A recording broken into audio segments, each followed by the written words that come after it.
Children, keep quiet.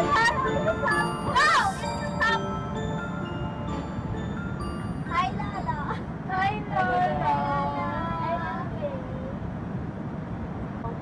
We want some story. Lolo, you have a story for us? Yes. Yay!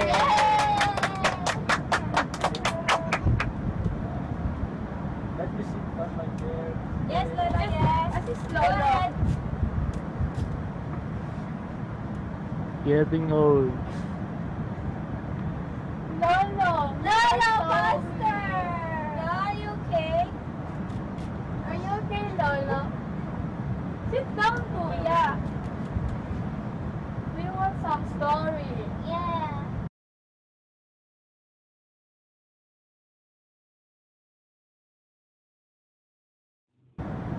Where is my magic book? Lolo, here. Under your chair.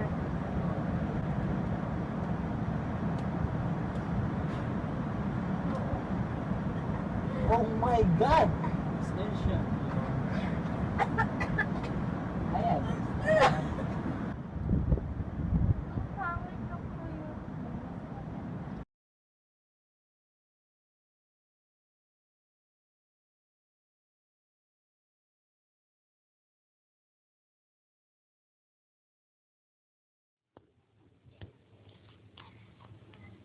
The story starts off in the kingdom of Bumbaran.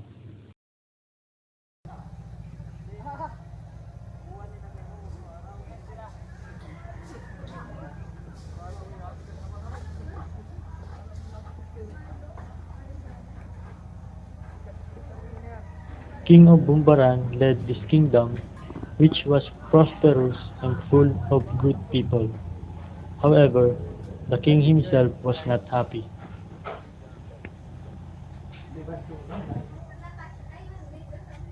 New generation.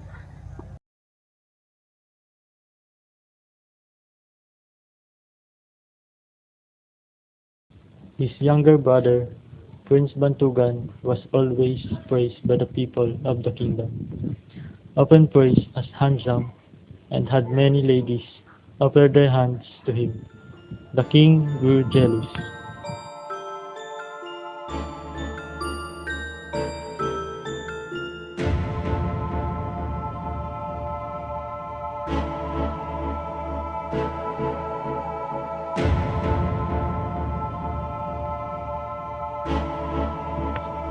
One day, enemies attacked, and Prince Bantugan led his army of men to fight off the invasion.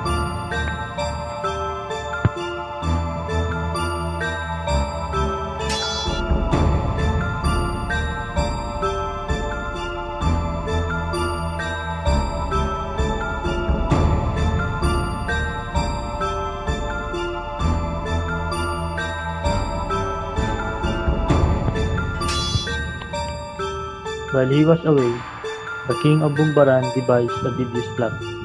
He issued a proclamation that no one shall speak or show affection to Prince Bantugan upon his return. From this day, I, King of Bumbaran, hereby proclaim that no one shall speak, approach, or even stare at Prince Bantugan. Anyone who violates shall be punished accordingly. Understood? Yes, Your Highness. You may go.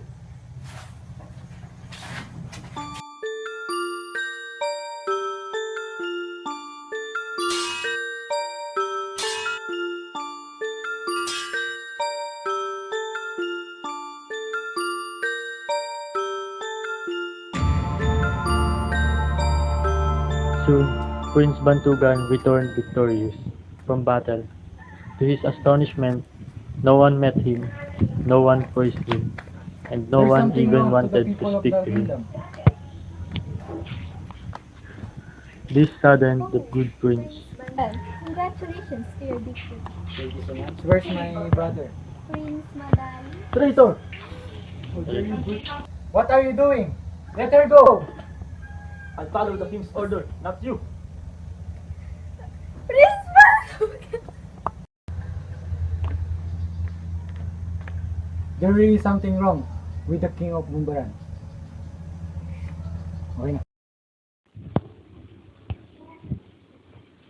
This saddened the good prince. He knew that his brother hated him, so he decided to leave Bumbaran. He prepared to live in other countries and to travel to far lands and forget about his unkind brother. He decided to travel to king between two seas. In his travels, he heard about the beautiful land of the kingdom between two seas.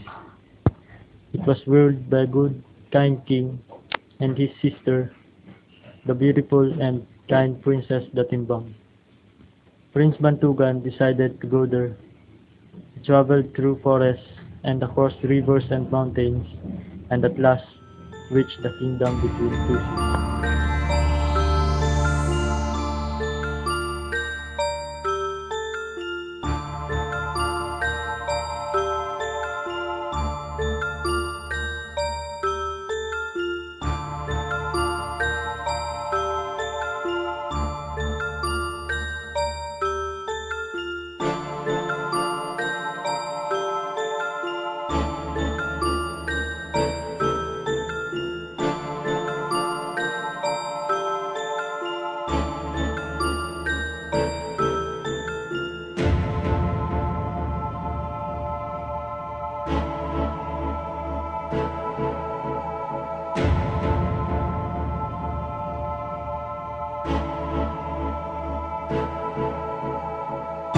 Prince Bantugan was very weary from his travels. As he stood outside the gates of the great palace, he suddenly felt very weak. His legs could not carry his body, and the prince fell to the ground and died. Finally, I'm here. In the kingdom between two seas. I feel exhausted and starving.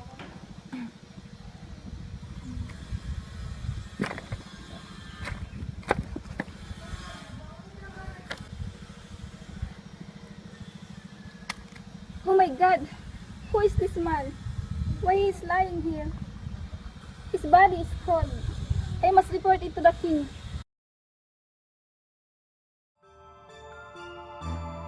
When the king of the kingdom between two seas heard of the stranger who had died at his palace gate, he and his sister, Princess Datimbang, went to see the body. Even in death, Prince Bantugan was very handsome. The heart of Princess Datimbang went out to him in love and sorrow.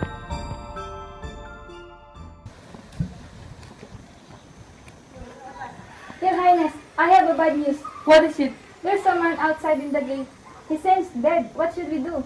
Let me see him. Lead the way. Yes, Your Highness.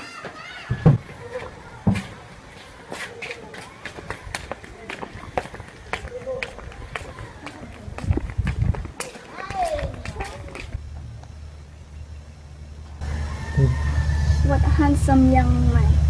I wish I could have spoken with him before he died. I'm sure he was as good as he was handsome. How unfortunate that he should die here. Does anyone know who this young man is? And where he came from? By his clothes and appearance, he must be a king or a prince. No one knew who the strange young man was. The king ordered his body to be brought into the palace. The king was afraid that the relatives or subjects of the dead man might wage war upon his kingdom. He therefore treated the body of the young man as he would a royal person.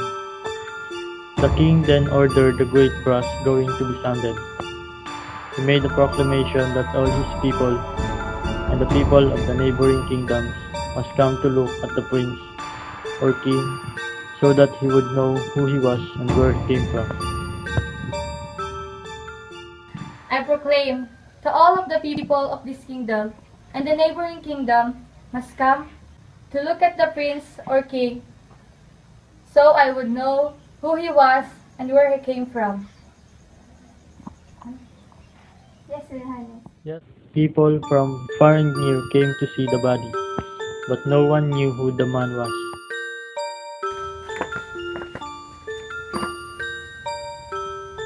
I don't know who this young man is. Go. Oh, I don't know him too, but he looks handsome and he is cute.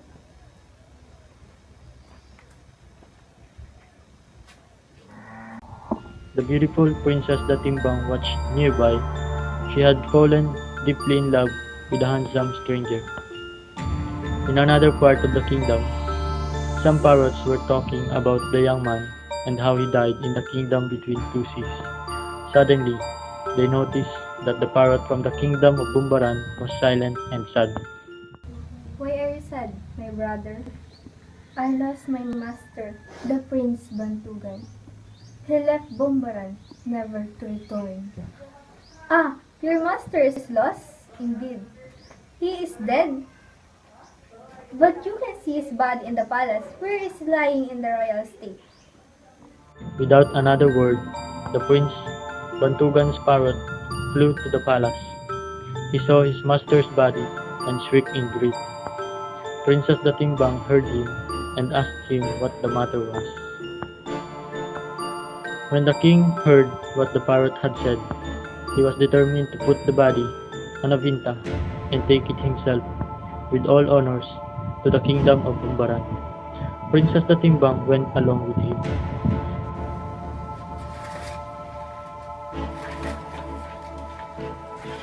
My master is dead. My master, Prince Bantugan of Bumbaran. is dead. Who was defending them in war? He gave them wise and advice when she were troubled and cured the people when they were sick. Master Bantugan, wake up! Master Bantugan! What? Is it true? He is the Prince of Bumbaran? Yes, Your Highness. He is the Prince of Bumbaran, my master. Before the royal party left the kingdom between two seas, the princess asked the parrot to go ahead of them and notify the king of Bumbaran of their coming. The parrot flew ahead to the kingdom of Bumbaran. When he told the king about the death of Prince Bantugan, the ladies shrieked and tore their hair and fainted. Everyone grieved for the good Prince Bantugan. Even the king, his brother, was stricken with remorse and pain. He was full of repentance. He blamed himself for the death of his brother. He did not know what to do. The king of the kingdom between two seas, on the other hand, decided to bring the body back to the kingdom of Bumbaran with his Binta. Prince Madali and Prince Mabani, Prince Bantugan's brother, offered to retrieve his brother's soul from the land of the dead. It was a very dangerous journey, but the two were not afraid. They rode on their magic shields and rode up to the sky.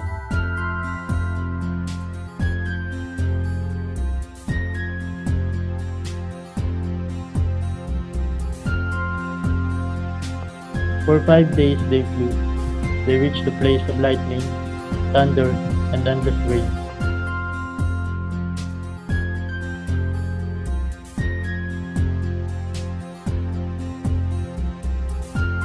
Five more days they traveled. They reached the land of burning heat. Their magic shields almost melted under them. So great was the distance that they went on for 5 more days.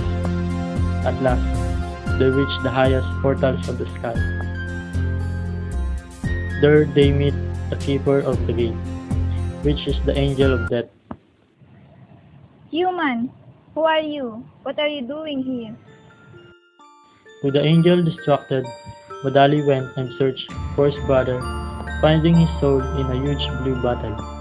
He took the bottle and left with Mabani to return his brother's soul.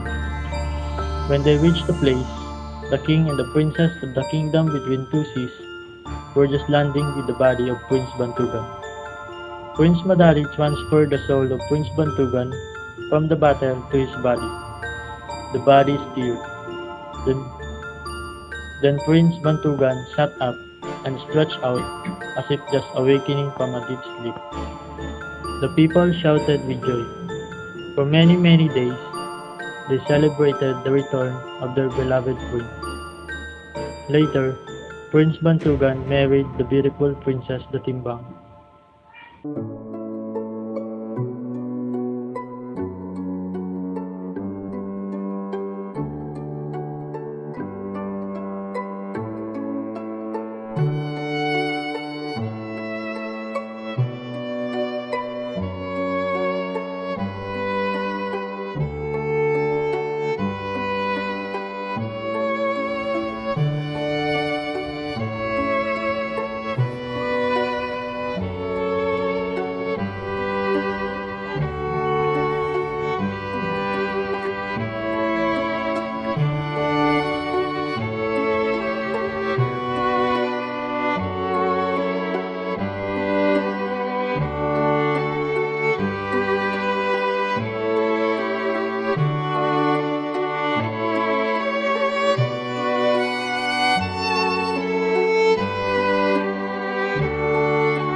And they lived happily ever after.